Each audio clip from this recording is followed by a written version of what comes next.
Good morning, everyone. I'd like to welcome you to our worship service this morning. My name is Pastor Dan, and I'm the pastor here at Rexmont EC Church in Rexmont, Pennsylvania, the southern end of beautiful Lebanon County, Pennsylvania. I encourage you to come and visit us at church if you can. If not, I'm glad you are here this morning watching this video of our service. Well, of the sermon, anyways. We are continuing today in our series on the book of James, and we are looking today at James chapter 3, verses 1 through 12, a very powerful passage about the dangers of this thing right here.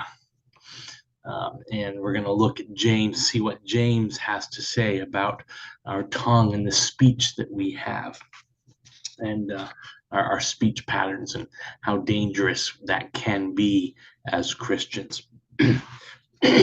Most people talk a lot, some more than others. In 2006, Luann Brisdine, who was the founder and director of the University of California, San Francisco's Women's Mood and Hormone Clinic, that's a mouthful to say, published a book called The Female Brain.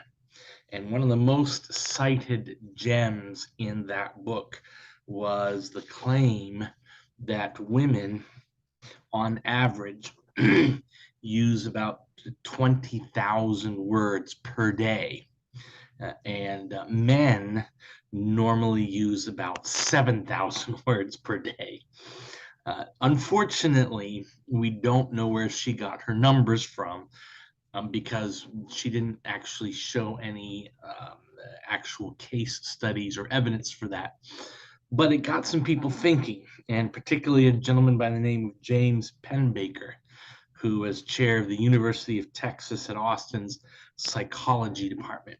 And he said he was kind of skeptical when he read that, and he actually set up an actual study to determine how much people talk on an average day.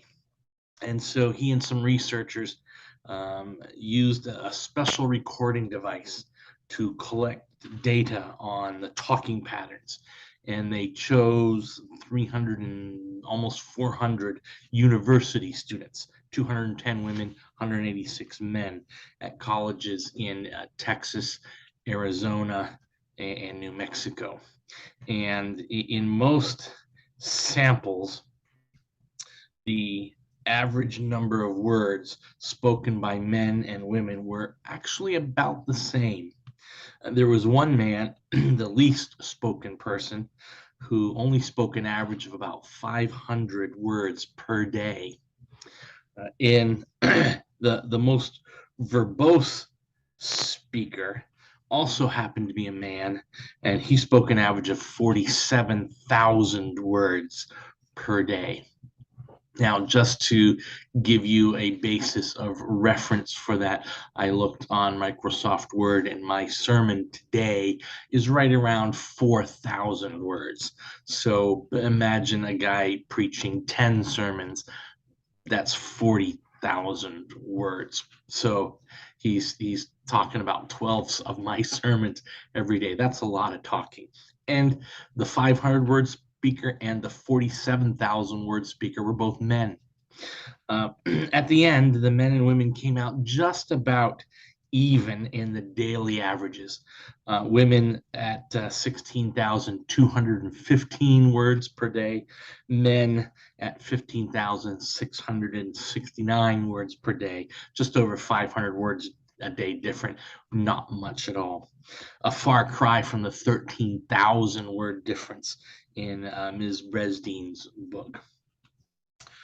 Where did the original claim that women speak more words than men come from? No one knows for sure, but it became popular and accepted as scientific without ever being tested until James Penbaker came along. The point is, I think both men and women speak about the same number of words, and both are vulnerable to the dangers of the tongue. James shows us that our tongues, though small, direct our whole bodies and even our lives.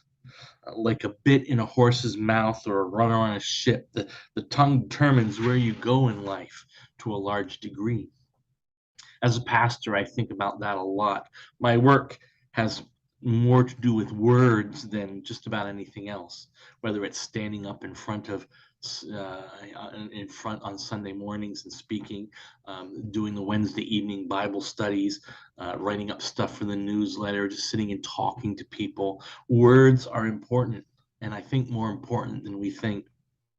In Acts chapter 6, there's a story that the church was growing rapidly, and there was some Greek-speaking widows who began to grumble because they were being overlooked when the church was giving out its daily food. Something I think we ought to take a note of, that the church gave out food daily. And these Greek widows were being overlooked in the daily distribution of food. And the apostles gathered the church, and here's what they decided. Here's what they said. Acts 6, chapter 6, verses 2 to 4. It says, "So the 12 gathered all the disciples together and said, 'It would not be right for us to neglect the ministry of the word in order to wait on tables. Brothers and sisters, choose 7 men from among you who are known to be full of the Spirit and wisdom. We will turn this responsibility over to them, and we'll give our attention to the prayer and to the ministry of the word.'" So what did the apostles decide was their priority? Should they stop their talking and preaching and wait on tables for the widows? Or should they delegate that work to others and keep on ministering through prayer and the word? Remember last week, James told us that words without work is useless. Don't just say to the poor, "Go in peace, be warm and well fed," but do nothing for them. That's useless, James said last week. And so the apostles chose to do both. They chose for themselves to keep preaching and keep teaching, and they chose to appoint a group of men to do the work of the gospel and take care of the widows in the early church. We all know how dangerous the tongue can be. In World War II, soldiers were warned not to speak freely about things that were going on in the war. An official Army memo contained 10 specific things that soldiers needed to be careful about. And after those 10 things, at the end of the memo, were added these words. It said, "Loose talk is direct delivery to the enemy. If you come home during war, your lips must remain sealed, and your written hand must be guided by self-imposed censorship. This takes guts. Have you got them? Or do you want your buddies and your country to pay the price for your showing off? You faced the battlefront. It's little enough to ask you to face this home front. Remember, loose lips may sink ships." When I was growing up, there was a phrase that I heard that sounded good, but was as false could be. Whenever I was teased or put down, the phrase would run through my mind as retort, but deep down I knew it wasn't true. You know the saying, "Sticks and stones may break my bones, but words will never hurt me." We all know that saying is false. Have you ever been hurt by the words of others? Has the sting of a critical comment remained with you longer than you care to admit? Words do wound, and comments do cut, often worse than any knife ever could. And the worst part of it all is the words often come from people we trust, from those we don't expect to be hurt by, from family members, from friends, people we thought we knew, and even those in the church. No one is exempt from the painful words of others. And this is one of the problems that James was needing to address to the church here in chapter 3. In this third chapter, James is dealing with problems of the church. Throughout the letter, he's helping them to learn their view to view their trials from God's perspective, as well as resisting temptation and bridling anger. The church was tolerating evil, showing favoritism, and not helping those in need.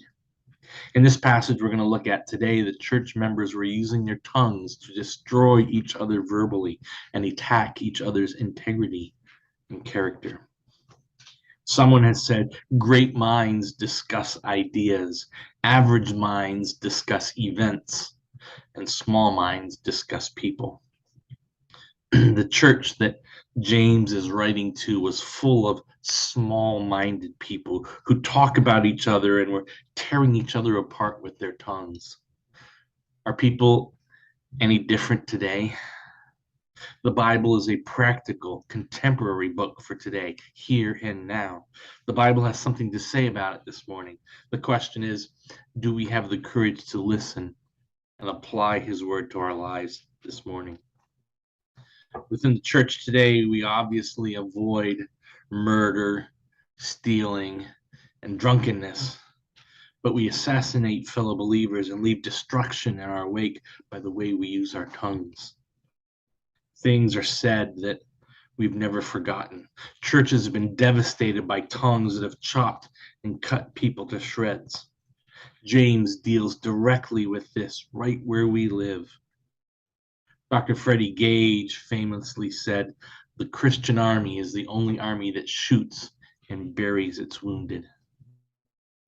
Well, this quote here is both true and false. It is true that the church metaphorically shoots its wounded. It's not true that we're the only ones that do. Actually, it's a fairly common thing for the world to betray and leave their fallen to hang out to dry. Maybe that's why it's all the more scandalous when the church does it. Everyone knows this is a dog-eat-dog world. The early bird gets the worm. The second mouse gets the cheese. Whatever. The point is, it's brutal out there. Survival of the fittest is the highest ethic and value. When you play the Game of Thrones, you win or you die. Grace isn't a natural consequence. That's where the church comes in, or at least it's supposed to. It's common for the world to shoot its own. It's not supposed to be common for the church to do that. And yet so often when people in the church are wounded, instead of trying to help, the church tends to shoot and bury. And that's what James is talking about in his passage. Go ahead and turn in your Bibles and follow along as I read James chapter 3, verses 1 through 12. James 3, 1 through 12. Not many of you should become teachers, my fellow believers, because you know that we who teach will be judged more strictly. We stumble in many ways. Anyone who is never at fault in what they say is perfect, able to keep their whole body in check. When we put bits into the mouths of horses to make them obey us, we can turn the whole animal. Or take ships as an example. Although they are so large and are driven by strong winds, they are steered by a very small rudder, wherever the pilot wants to go. Likewise, the tongue is a small part of the body, but it makes great boasts. Consider what a great forest is set on fire by a small spark. The tongue also is a fire, a world of evil among the parts of the body. It corrupts the whole body, sets the whole course of one's life on fire, and is itself set on fire by hell. All kinds of animals, birds, reptiles, and sea creatures are being tamed and have been tamed by mankind. But no human being can tame the tongue. It is a restless evil, full of poison. With the tongue we praise our Lord and Father, and with it we curse human beings who have been made in God's likeness. Out of the same mouth comes praise and cursings. My brothers and sisters, this should not be. Can both fresh water and salt water flow from the same spring? My brothers and sisters, can a fig tree bear olives or a grapevine bear figs? Neither can a salt spring produce fresh water. I must admit I'm a bit concerned about how James begins this passage by focusing on teachers. The Greek word is didaskaloi, which literally means instructors. And according to verse 1 that we just read, James is talking to my fellow believers. He's not talking about teachers in the public school system, teachers in a classroom, although you can make an application for that, but he's talking directly to teachers in the church. And who's the number one teacher in the church? It's the pastor. My number one job is to teach you the words of God.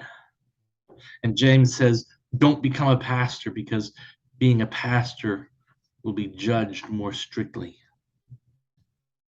You need to understand, when we all get to heaven, what a day of rejoicing that will be.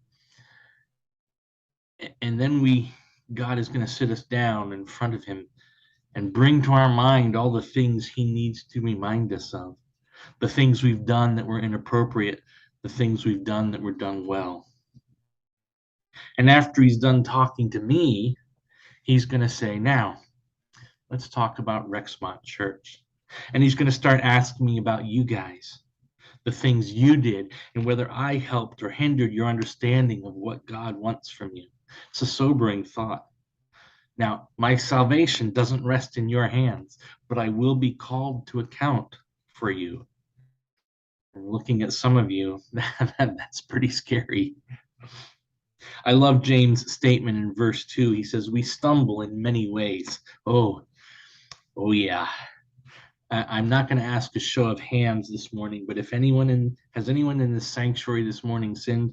I mean sin, but I mean, has anyone in the sanctuary sinned this morning already? I'm going to put both my hands up, and it's only about 8 o'clock in the morning so far. In verse 3-6, James gives us 3 examples of little things that cause problems, big problems. If he had just given one example, maybe we could chalk it up to not being very important, but he gave 3 examples, which probably means listen up. In verse 3, he talks about horse and bridles, just a small piece of metal, about 3 inches long or so. And it directs a huge horse where you want it to go. In verse 4, a huge ship is steered by a small rudder, making the ship go where it's supposed to go. That's an awesome picture, isn't it? Verse 5 and 6, it's a wildfire where a small spark has set off a disaster. The National Interagency Fire Center gives statistics year to date with wildfires here in the United States. And this year so far, early this week, there have been 55,612 wildfires throughout the U.S. It has burned 6,934,664 acres. And that's just a bit above the average for the last 10 years. The problem is we still have 2.5 months to go. So this year, wildfires here in the United States will be a bit above the average.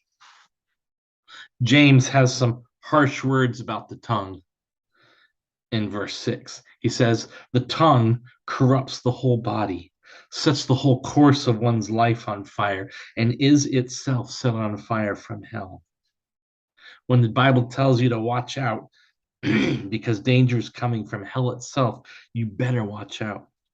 In his phrase, is itself set on fire by hell, James traces the root of evil, the mouthpiece of which are the teachers, and the expressions of which are particularly favoritism. It is particularly favoritism. The Greek word translated as hell is Gehenna.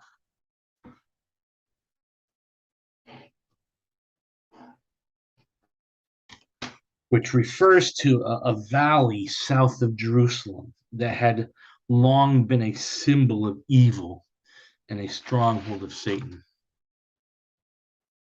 In the Old Testament, the valley of Gehenna formed the boundary line between the tribes of Judah and Benjamin. It was also the site of the worship of the Canaanite god, such as Moloch, a false god who required child sacrifices, burnt humans. These human sacrifices were offered there in Gehenna.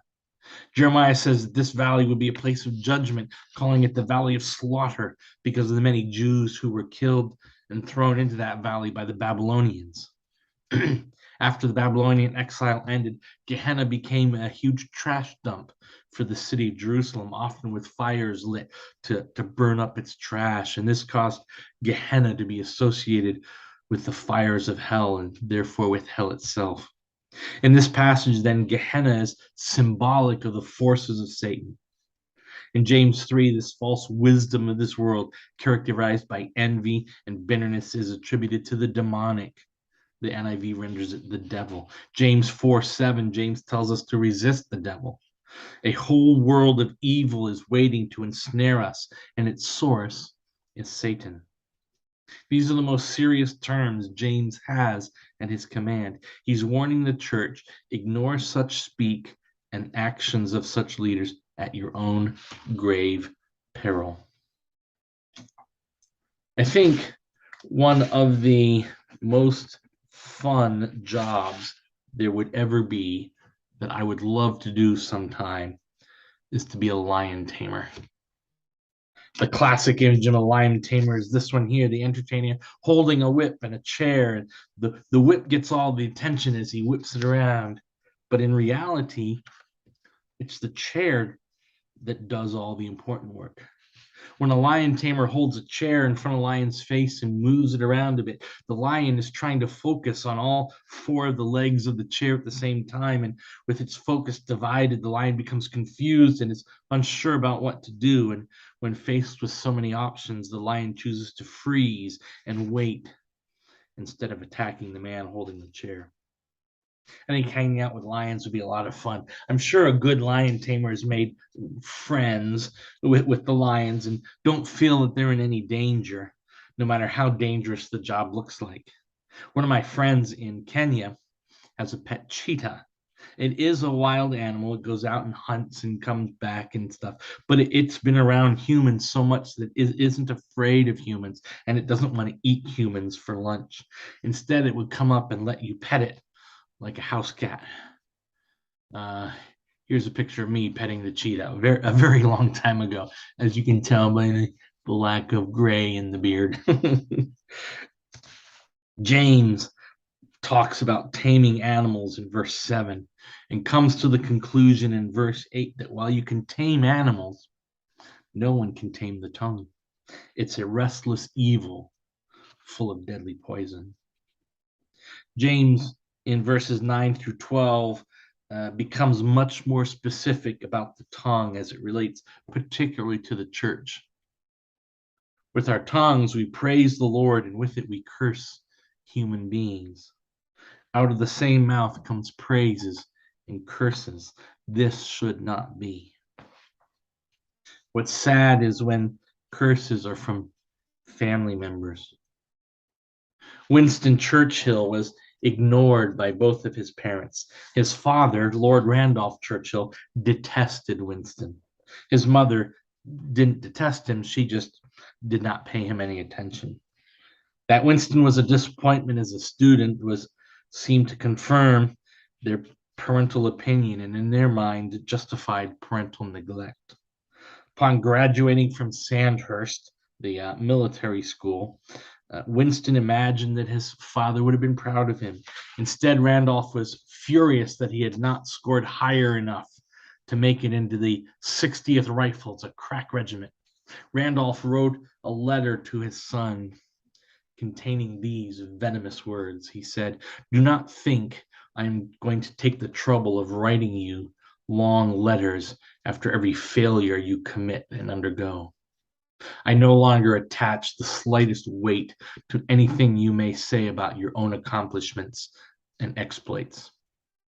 If you cannot prevent yourself from leading the idle, useless, unprofitable life you have had during your school days and later months, you will become a mere social wastrel, one of the hundreds of the public school failures, and you will degenerate into a shabby, unhappy, and futile existence. If that is so, you have to bear all the blame for such misfortunes yourself. Wow.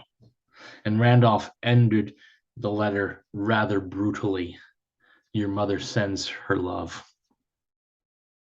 A bitter man, Winston Churchill's father, produced bitter language to his son.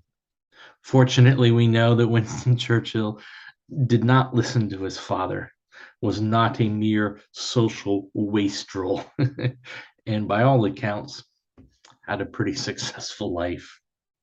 James uses some pretty strong contrasts when he criticized Christians who use their words for harm. In verse 11 and 12, he says, "Can both fresh water and salt water flow from the same spring? My brothers and sisters, can a fig tree bear olives or a grapevine bear figs? Neither can a salt spring produce fresh water." You know, this sounds an awful lot like what Jesus said on the Sermon on the Mount. In Luke 6:44 to 46, Jesus says, "Each tree is recognized by its own fruit. People do not pick figs from thorn bushes or grapes from briars. A good man brings good things out of the good stored up in his heart, and an evil man brings evil things out of the evil stored up in his heart. For the mouth speaks what the heart is full of. Why do you call me Lord, Lord, and do not do what I say?" James and Jesus talking about the same thing. I don't know, maybe they heard it from their father Joseph when he was talking to them, and they both put it into their repertoire.